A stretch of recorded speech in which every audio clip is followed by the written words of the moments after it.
आज दोपहर के स्वाध्याय में बहुत बहुत आशीर्वाद। हम लोग ध्यान योग की महिमा पर चर्चा करेंगे। किस पर? ध्यान योग की महिमा पर। आचार्य भगवान बता रहे हैं, नदी की रेत, किसकी रेत? कांच किससे बनता है पता है? कांच पीयूष नाम है, आशीष भाई, इंदौर। तो कांच रेत से बनता है। किससे? जब फिरोजाबाद आप जाओ, फिरोजाबाद में कांच का बहुत काम होता है, चूड़ियों का, कांच का, आर्टिफिशियल बहुत सारी चीजें बनती हैं। हम लोग भी वहां रहकर आए, वहां पर रेत आती है, रेत। उस रेत को बहुत हीट में गर्म किया जाता है और गर्म करने के बाद उसमें लिक्विड पैदा होता है, वो बनता है कांच। क्या बनता है? कांच। बहुत हीट के बाद तो निकालते हैं, उसको डिजाइन बनाते हैं और उस हिसाब से क्या रंग कलर डाल डाल के बनाते हैं, तो उससे चूड़ियां, कांच, बहुत सारी चीजें उससे बनती है। तो आचार्य भगवान कहते हैं, नदी की रेत बालू को इतना तापमान दिया जाता है कि वो बालू पिघलकर कांच का रूप धारण कर लेती है। विमल भैया काय का धारण कर लेती है? कांच का। जब हम बालू को पारदर्शी बना सकते हैं, क्या कह रहे हैं आचार्य? पदम जी कोठी, पवन जी कोठी, क्या? जब बालू को तापमान दे करके पारदर्शी बना सकते हैं तो उसमें दूसरे की पर्याय को झलका सकते हैं, यानी अपने सामने की पर्याय उस बालू के कांच में जो बना हुआ है कांच तापमान के साथ, उसमें देख सकते हैं। तो मेरा ज्ञान गुण कहता है कि मैं अपने में स्वच्छ हूं। क्या कह रहे हैं? मैं अपने में स्वच्छ हूं। जैसे बालू को अग्नि के तापमान से स्वच्छ किया जा सकता है, वैसे ही योगी को ध्यान अग्नि के तापमान से ज्ञान को स्वच्छ कर लेते हैं। क्या कहते हैं वो? ध्यान अग्नि से अपने ज्ञान को स्वच्छ कर लेते हैं और उस ज्ञान में विश्व चराचर पदार्थ झलकना प्रारंभ हो जाते हैं, जिसे कहते हैं केवल ज्ञान। किसे कहते हैं? उसे केवल ज्ञान कहते हैं। तो जैसे रेत गर्म होकर के कांच का रूप धारण कर ली, ऐसे ही पर्याय में जो ज्ञान है हमारे, उसको गर्म किया तो केवल ज्ञान बन गया।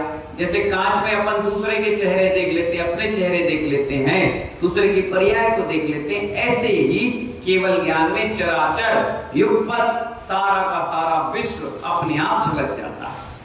हे मुमुक्षु, आंखों से, इंद्रियों से तो मात्र पौद्गलिक द्रव्यों को ही देख सकते हैं। कांच में क्या दिखेगा? जो पुद्गल के पदार्थ हैं, जो दिख रहे हैं, वही दिख पाते हैं। पर ध्यान योग से आत्मा के भीतर की शक्ति को हम निखार सकते हैं। ध्यान अग्नि जो है, ध्यान उससे निखार सकते हैं। एक व्यक्ति ने बालू से सीमेंट बनाकर मकान बना लिया। उसी रेत से आपने क्या बनाया? मकान। आपने मकान बनाया, ब्रजभूषण जी आपने बनाया। किससे बनाया? एक बालू से आपने अपना मकान बना लिया। दूसरे शिल्पकार ने बालू से कांच बना लिया, उसी रेत से कांच बना लिया और उसी रेत से मकान बना लिया। जो सामान्य नर है वो नर तन को पाकर भोगों के पर्याय में लिप्त रहते हैं। जो सामान्य लोग हैं वो नर तन पाकर के भोगों के पर्याय में लिप्त रहते हैं। वही जो ज्ञानी जीव है वो नर तन पाकर चैतन्य भगवान आत्मा को प्रकट कर लेता है। वो ध्यान की शक्ति है, विवेक की शक्ति है।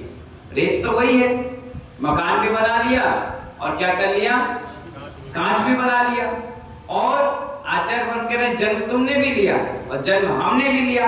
तुमने अपने संसारी भोग विलास में जीवन बिता लिया, खाने पीने, ओढ़ने बिछाने, संसार को बढ़ाने में। और हमने क्या किया?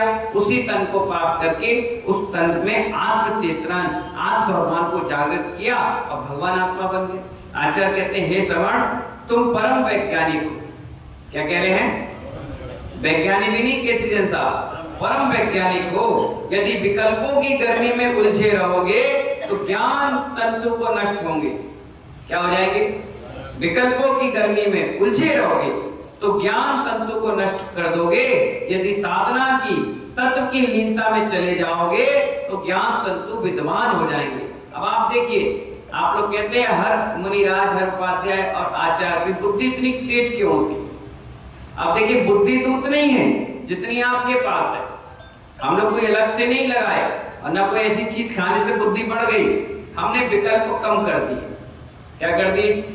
हाँ, सुबह से उठ करके शाम तक अगर आप एक कॉपी पेन लेकर के बैठो कि हमारे कितने सारे विकल्प हैं, लिखते रहो लिखते रहो लिखते रहो, तो विकल्प खत्म नहीं होंगे। और योगियों से पूछो, निर्गन साधुओं से पूछो कि आपके क्या विकल्प हैं, तो वो कहते हैं हमने निसल्लो वृत्ति है, किसी प्रकार के सल और विकल्प नहीं है। अब आप घर से निकलते हो, सुबह सुबह रात के सोते हो, खाना खाते हो, पीते हो, बैठते हो, उठते हो, ना जाने कितने विचार आते हैं। और साधुओं से पूछो, वो खाना आहार करने के बाद कल का विचार नहीं करते हमें मिलेगा कि नहीं मिलेगा, कमाने का विचार नहीं, नहाने का विचार नहीं, रहने का विचार नहीं, सोने का विचार नहीं, किसी प्रकार के कोई विचार है ही नहीं, एंड हो गए, हैप्पी एंडिंग है। अब उनके पास विकल्प बचे क्या? जब मन विकल्पों में रहता है तभी बुद्धि का विकास नहीं होता है। एनर्जी तो वही है, आप अच्छी चीज में लगा लो चाहे बुरी में लगा लो। तो आचार्य कहते हैं तुम परम वैज्ञानिक हो, यदि विकल्पों की गर्मी में उलझोगे तो ज्ञान तंतु नष्ट हो जाएंगे, और साधना की तत्व की लीनता में चले जाओ तो ज्ञान तंतु के विद्यमान हो जाएंगे। परिणामतः केवल सूर्य उद्घाटित हो जाएगा। अतः आप चाहो तो अपनी शक्ति से ऊर्ध्वगमन कर सकते हो, आप चाहो तो अपनी शक्ति का दुरुपयोग कर अधोलोक जा सकते हो, अधोगमन कर सकते हो। शक्ति का परिणाम कैसा कर रहे हो ये आप पर निर्भर करता है। अगर अपनी शक्ति हर व्यक्ति के अंदर बनती है, क्या बनती है? ताकत, ऊर्जा बनती है। अगर उसको ऊपर खींच लिया तो भगवान का जन्म, और नीचे निकाल दिया तो शैतान का जन्म, संतान का जन्म। समझ गए ना? इसीलिए आचार्य कह रहे हैं कि अपनी ऊर्जा को शक्तिवान बनाएं, ऊर्ध्वगमन बनाएं, ऊंचाई पर ले जाएं, ध्यान योगी ध्यान से और ध्यान योग की साधना से। जो व्यक्ति ध्यान करता है, मेडिटेशन करता है, सामायिक बार बार 3-3, 4-4 टाइम करता है, उसके अंदर विकल्प नहीं था, वो शांत हो जाता है, कसाय खत्म हो जाती है, चिड़चिड़ापन खत्म होता है, उसे लगता है कि मैंने रिलैक्स किया। जैसे दिन भर काम करने के बाद रात के क्या करते हो? सोते हो 6 घंटे 8 घंटे सोते हो, उसके बाद क्या करते हो? फ्रेश लगता है, हाँ बहुत बढ़िया। और जिस दिन नींद पूरी ना हो उस दिन क्या होता है? आज बहुत चिड़चिड़ापन लग रहा है। क्यों? क्योंकि आपने नींद नहीं ली। इसी प्रकार जब आप ध्यान कर लेते हो तो आपके विकल्प खत्म हो जाते हैं, शारीरिक वेदना खत्म हो जाती है, शरीर में ऊर्जा पैदा हो जाती है, हाँ बहुत अच्छा लग रहा है, बढ़िया।